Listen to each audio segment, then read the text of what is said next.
द्वितीय वर्ष के विद्यार्थियों, मैं आपकी हिंदी की प्रवक्ता श्रीमती सीमा, गवर्नमेंट कॉलेज बहादुरगढ़ से। विद्यार्थियों, आज हम पढ़ेंगे हिंदी उपन्यास साहित्य के उद्भव और विकास के बारे में। उपन्यास हिंदी गद्य की एक आधुनिक विधा है जिसका हिंदी में प्रादुर्भाव यूरोपीय साहित्य के प्रभाव स्वरूप हुआ, लेकिन इसका अर्थ ये नहीं है कि इससे पहले भारत में उपन्यास जैसी वस्तु थी ही नहीं। भारतीय संस्कृत साहित्य में हितोपदेश, पंचतंत्र, वासवदत्ता, दश कुमार चरित, कादंबरी आदि कथा साहित्य ग्रंथों में औपन्यासिकता कुछ मात्रा में विकसित हो चुकी थी। उपन्यास के सभी तत्वों का समावेश इन ग्रंथों में नहीं हो पाया था। कुछ विद्वान बाणभट्ट के कादंबरी को भारत का पहला उपन्यास मानते हैं। इसका प्रमाण ये है कि मराठी साहित्य में उपन्यास शब्द का पर्यायवाची कादंबरी आज भी प्रचलित है। आधुनिक हिंदी साहित्य में उपन्यास का विकास अंग्रेजी साहित्य के प्रभाव और संपर्क से हुआ। यूरोप में उपन्यास का विकास उस रोमांटिक कथा साहित्य से हुआ जो भारतीय प्रेमाख्यानों की अरबों के माध्यम से विश्व यात्रा कर यूरोप पहुंचा था, और इस प्रकार भारतीय श्रद्धा साहित्य विदेश यात्रा कर उपन्यास के रूप में पुनः भारत लौट आया। बंगला के उपन्यास हिंदी उपन्यासों से पहले रचना प्रक्रिया में आ गए थे। हिंदी उपन्यासों की विकास परंपरा के 3 भागों पूर्व प्रेमचंद युग और प्रेमचंदोत्तर युग में विभाजित किया जाता है। आइए जानते हैं पूर्व प्रेमचंद युग के उपन्यासों के बारे में। भारतेंदु ने हिंदी साहित्य के अन्य अंगों के विकास क्रम में जिस प्रकार भारतेंदु का योगदान महत्वपूर्ण है, वैसा उपन्यास क्षेत्र में नहीं है। उन्होंने एक उपन्यास लिखना प्रारंभ किया था, पर वह पूर्ण नहीं हो पाया। उन्होंने कुछ उपन्यासों का अनुवाद अवश्य किया। हिंदी का पहला मौलिक उपन्यास श्रीनिवास दास का परीक्षा गुरु है। यह उपदेशात्मक प्रवृत्ति प्रधान है। इस काल में सामाजिक, पौराणिक, ऐतिहासिक, प्रेम प्रधान और तिलिस्मी प्रसाद मिश्रा आदि ने ऐतिहासिक उपन्यास लिखे। इसमें ऐतिहासिकता का अभिनव है। तिलिस्मी तथा अय्यारपूर्ण उपन्यास लिखे गए। किशोरीलाल गोस्वामी, बृजनंदन सहाय, बलदेव प्रसाद मिश्र आदि ने ऐतिहासिक उपन्यास लिखे।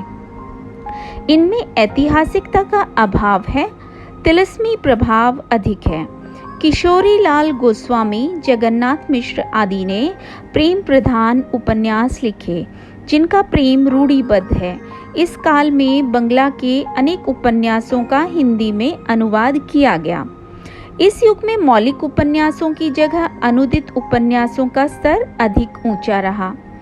इस काल में देवकी नंदन खत्री, गोपाल राम गहमरी और किशोरीलाल गोस्वामी का नाम उल्लेखनीय है। खत्री और गहमरी के तिलिस्मी और अय्यारी उपन्यास ने जगत में धूम मचाई। खत्री की चंद्रकांता और चंद्रकांता संतति इतनी लोकप्रिय हुई कि अनेक अहिंदी भाषियों ने इसे पढ़ने के लिए हिंदी सीखी। गहमरी ने 5 दर्जन से अधिक जासूसी उपन्यास लिखे। मुंशी प्रेमचंद और इन जासूसी उपन्यासों के बीच कड़ी के रूप में अयोध्या सिंह उपाध्याय, लज्जाराम मेहता आदि का नाम लिया जा सकता है। इस काल के उपन्यासों का प्रेम रीतिबद्ध श्रृंगार परंपरा से ऊपर नहीं उठ पाया। सामाजिक उपन्यासों में नैतिक शिक्षा, समाज सुधार, भारतीय आदर्श तथा पश्चिमी सभ्यता की कटु आलोचना है। इनमें कलात्मकता का अभाव है, मनोरंजन की प्रधानता है और जनजीवन से कोई सरोकार नहीं है। आइए अब जानते हैं प्रेमचंद युग के उपन्यास। प्रेमचंद उपन्यास सम्राट कहलाते हैं। उन्हीं के उपन्यास क्षेत्र में पदार्पण से इस क्षेत्र की रिक्तता पूर्ण अर्थ में समाप्त हुई। वस्तुतः वे हिंदी के प्रथम मौलिक उपन्यासकार और युग प्रवर्तक हैं। उनके उपन्यासों में भारतीय किसान और मध्यम वर्गीय जीवन की अनेक मुखी समस्याओं को कलात्मक रूप में चित्रित किया गया। उनके उपन्यास केवल मनोरंजन के साधन नहीं हैं, उन जैसी व्यापक पृष्ठभूमि हिंदी तो क्या किसी भी भारतीय उपन्यासकार के पास नहीं है। राजा से रंक तक उनके उपन्यासों में विचरण करते हैं। इनके पात्र मांसल, सजीव, व्यक्तित्व संपन्न, साधारण मानव हैं। यदि तुलसी का काव्य मध्य युग का स्पष्ट चित्र है, तो प्रेमचंद का साहित्य उत्तर भारत का दर्पण है। आचार्य हजारी प्रसाद के शब्दों में प्रेमचंद शताब्दियों से पददलित, अपमानित तथा उपेक्षित कृषकों की आवाज थे। पर्दे में कैद, पद पद पर लांछित और असहाय नारी जाति की महिमा के जबरदस्त वकील थे। गरीबों और बेकारों के महत्व के प्रचारक थे। अगर आप उत्तर भारत की समस्त जनता के आचार विचार, आव भाव, रहन सहन, आशा आकांक्षा, दुख सुख और सूझबूझ जानना चाहते हैं तो प्रेमचंद से उत्तम परिचायक आपको नहीं मिल सकता। प्रेमचंद ने 2 प्रकार के उपन्यास लिखे, राजनीतिक और सामाजिक। उनके प्रेमा और वरदान उन दिनों के उपन्यास हैं जब वे नवाब राय के नाम से उर्दू में लिखा करते थे। सेवा सदन उनका कलात्मक दृष्टि से प्रथम प्रौढ़ उपन्यास है। प्रेमाश्रम में उन्होंने ग्राम्य जीवन की समस्याओं का चित्रण किया और सेवा सदन में वैश्याओं की रंगभूमि इनका सबसे बड़ा उपन्यास है, जिसमें इन्होंने शासक वर्ग के अत्याचारों की समस्या प्रस्तुत की। कर्मभूमि, प्रतिज्ञा, गबन, कायाकल्प, निर्मला नामक उपन्यासों में विभिन्न समस्याओं का चित्रण किया गया है। गोदान में किसान और मजदूर के शोषण की करुण गाथा है। गोदान हिंदी साहित्य का सर्वश्रेष्ठ उपन्यास है। गोदान और निर्मला को छोड़कर प्रेमचंद सब उपन्यासों में आदर्शोन्मुखी यथार्थ के समर्थक रहे। वे उपन्यासों में गांधीवादी ढंग से समस्याओं को सुलझाने का प्रयास करते रहे, लेकिन गोदान और निर्मला में वे यथार्थवादी रहे। इन उपन्यासों में समस्याएं हैं पर उनका समाधान नहीं है। गोदान का होरी दुख में जन्मा, दुख में पला और दुख में मरा। जयशंकर प्रसाद, शिव पूजन सहाय, चतुरसेन शास्त्री, विश्वंभर नाथ कौशिक, प्रताप नारायण श्रीवास्तव आदि प्रेमचंद युग के अन्य प्रसिद्ध उपन्यासकार हैं। जैनेन्द्र कुमार, इलाचंद्र जोशी, भगवती प्रसाद वाजपेयी, निराला आदि भी इसी युग में हुए। प्रसाद के साहित्य में एक विचित्र विरोधाभास है। वे अपने काव्य और नाटकों में तो आदर्शवादी हैं, लेकिन उपन्यासों में यथार्थवादी हैं। कंकाल इसकी महत्वपूर्ण रचना है और इरावती अधूरा ऐतिहासिक उपन्यास है। आइए जानते हैं अब प्रेमचंदोत्तर युग के बारे में, उनके उपन्यासों के बारे में। उत्तर छायावादी युग की तरह प्रेमचंदोत्तर युग में भी उपन्यास क्षेत्र में अनेक नवीन प्रवृत्तियां दिखाई देती हैं। ये युग कला की दृष्टि से निश्चित रूप से प्रेमचंद के युग से श्रेष्ठ है, लेकिन भावों की दृष्टि से प्रेमचंद साहित्य से यह उच्च नहीं। इस काल की औपन्यासिक विधा को इन आधारों पर स्थापित किया जा सकता है। सबसे पहले सामाजिक उपन्यास को लेते हैं। प्रेमचंद के युग में पर्याप्त मात्रा में सामाजिक उपन्यास लिखे गए। प्रसाद, कौशिक, चतुरसेन शास्त्री, उपेंद्रनाथ अश्क आदि ने अनेक सामाजिक उपन्यास लिखे। इन लेखकों ने समाज सुधार के नाम पर यथार्थवाद की आड़ में वर्जित विषयों पर लिखकर अश्लीलता का चित्रण किया। चतुरसेन शास्त्री ने तो अपने उपन्यासों में ये देखने का प्रयास किया, वासना मनुष्य को कहाँ तक पतित और नीच बना देती है। इन्होंने विधवाश्रमों में छिपकर किए जाने वाले दुराचारों का नग्न चित्रण किया है। भगवती प्रसाद वाजपेयी, भगवती चरण वर्मा, अमृतलाल नागर, गोविंद दास, उदय शंकर भट्ट आदि ने अपने उपन्यासों में व्यक्ति और स्वतंत्रता के लिए समाज की रूढ़ परंपराओं और पुराने मूल्यों के प्रति संघर्ष चित्रित किया है। नागर का बूंद और समुद्र व्यष्टि और समष्टि का प्रतीक है। विष्णु प्रभाकर के उपन्यासों में मध्यम वर्गीय समाज का चित्रण किया गया है। आइए अब जानते हैं प्रेमचंदोत्तर युग के मनोवैज्ञानिक उपन्यासों के बारे में। इन उपन्यासों में बाह्य संघर्ष ने व्यक्ति के अंतः संघर्ष का स्थान ले लिया। उपन्यासकार अनुभूति और कल्पना के बल पर व्यक्ति मानस में होने वाले संघर्षों की परतें उखाड़ चीड़-फाड़ करने लगा है। इस दिशा में फ्रॉयड, एडलर, यंग आदि के सिद्धांत ऊपर मान्यता उसकी पथ प्रदर्शक बनी। उन्होंने स्वप्न विश्लेषण, इतिकलात्मकता, सम्मोहन विश्लेषण आदि का आश्रय लेकर मानस की गहराइयां नापी। जैनेन्द्र अज्ञ, इलाचंद्र जोशी, डॉक्टर देवराज आदि सभी वर्ग के उपन्यासकार हैं। जोशी के मुक्ति पथ और सुबह के भूले उपन्यासों को छोड़कर अन्य सभी उपन्यास दमित वासनाओं, कुंठाओं और अर्धचेतन एवं अवचेतन पर ही आधारित हैं। अज्ञ पर Freud, T S. Eliot, D H. Lawrence का प्रभाव है। इनके उपन्यासों में बड़ी जटिल, सूक्ष्म और गंभीर शैली में यौन प्रवृत्तियों को अंकित किया गया है, जो मन में आनंद भरने की बजाय बुद्धि को भ्रष्ट कर देती हैं। जैनेन्द्र ही प्रेमचंद के बाद सफलतम उपन्यासकार हैं।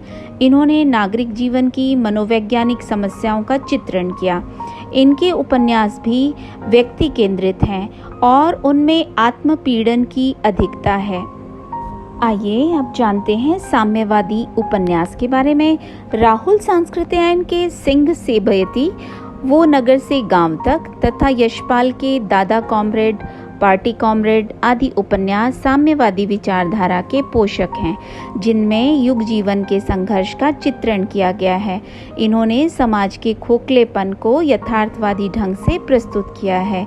नागार्जुन, रांगे राघव, गौरव प्रसाद गुप्त, अमृत राय आदि ने भी मार्क्स के सिद्धांतों की पुष्टि करते हुए अपने उपन्यास लिखे। राजेंद्र यादव का प्रेत बोलते हैं कि साम्यवादी विचारधारा का उपन्यास है, जिस पर सारा आकाश नाम से फिल्म बन चुकी है। आइए अब जानते हैं ऐतिहासिक उपन्यास। हिंदी उपन्यासों की ये धारा बहुत क्षीण है। पूर्व प्रेमचंद युग में जो ऐतिहासिक उपन्यास मिलते हैं वे केवल इतिहास नामधारी हैं। वृंदावन लाल वर्मा, निराला, राहुल सांस्कृत्यायन, हजारी प्रसाद द्विवेदी आदि का नाम इस क्षेत्र में उल्लेखनीय है। चतुरसेन शास्त्री का नगरवधू एक सुगठित ऐतिहासिक रचना है। वृंदावन लाल ने बुंदेलखंड के ऐतिहासिक प्रसंगों का सजीव चित्रण किया है। अमृतलाल नागर के शतरंज के मोहरे और सुहाग के नुपुर प्रसिद्ध ऐतिहासिक उपन्यास हैं। राहुल और यशपाल के बौद्धकालीन वर्ग व्यवस्था पर साम्यवादी प्रभाव है। आइए अब जानते हैं इस युग के आंचलिक उपन्यास के बारे में। आंचलिक उपन्यासों में किसी विशेष प्रदेश की संस्कृति की उसके सजीव वातावरण में व्यापक रूप से प्रस्तुत किया जाता है। इन उपन्यासों की अपनी शक्तियां और परिसीमाएं हैं। फणीश्वरनाथ रेणु का मैला आंचल और परती परिकथा विशेष उल्लेखनीय है। इनमें बिहार की संस्कृति का उल्लेख है। उदय शंकर भट्ट का लोक परलोक तथा सागर की लहरें, रांगे राघव का काका, शैलेश मटियानी का हौलदार, शिव प्रसाद का बहती गंगा अति महत्वपूर्ण आंचलिक उपन्यास हैं। आधुनिक आंचलिक उपन्यासों में प्रादेशिकता तथा स्थानीय रंग और संस्पर्श की प्रचुरता है।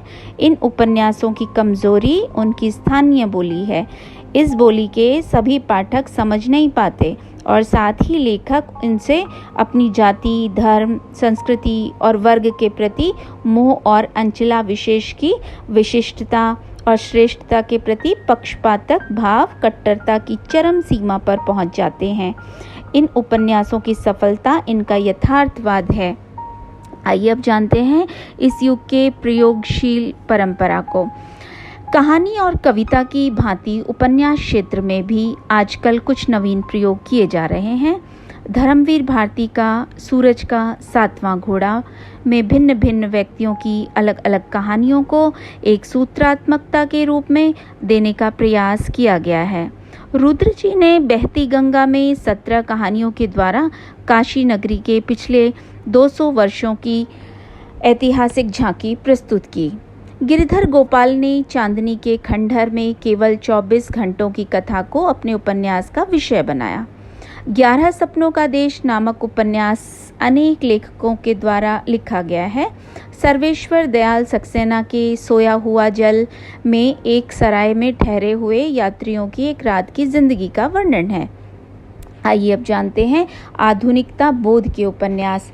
आज के उपन्यास को भी आधुनिक औद्योगिकरण, बौद्धिकता, यंत्रीकरण और पश्चिमी विचारधारा ने प्रभावित किया है। मोहन राकेश के अंधेरे बंद कमरे और आने वाला कल आधुनिकता से प्रभावित उपन्यास हैं। राजकमल चौधरी का उपन्यास मछली मरी हुई समलैंगिक यौन सुख में लिप्त स्त्रियों की कहानी है। ये कथ्य और शिल्प की दृष्टि से अनूठा उपन्यास है। श्रीकांत वर्मा, कमलेश्वर, महेंदु भल्ला, गंगा प्रसाद विमल, नरेश मेहता, मनु भंडारी, उषा प्रियमवदा, शशि प्रभा शास्त्री, रजनी पन्नीकर, कृष्णा सोबती, शिवानी आदि ने आधुनिक जीवन की संवेदनाएं प्रस्तुत करने का प्रयास किया है।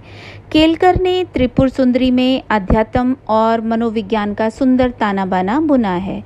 श्रीलाल शुक्ल का उपन्यास राग दरबारी आधुनिक जीवन पर सुंदर व्यंग्य है। तो वस्तुतः हिंदी उपन्यास ने अल्पकाल में ही पर्याप्त वृद्धि की है। उसने हमें बहुमुखी चरित्र तो दिए हैं, पर वास्तविक जीवन पात्र प्रदान नहीं किए। उपन्यासों का सरिता तट तो चौड़ा होता जा रहा है, पर उसकी अंतर्धारा क्षीण और हास्योन्मुखी हो रही है।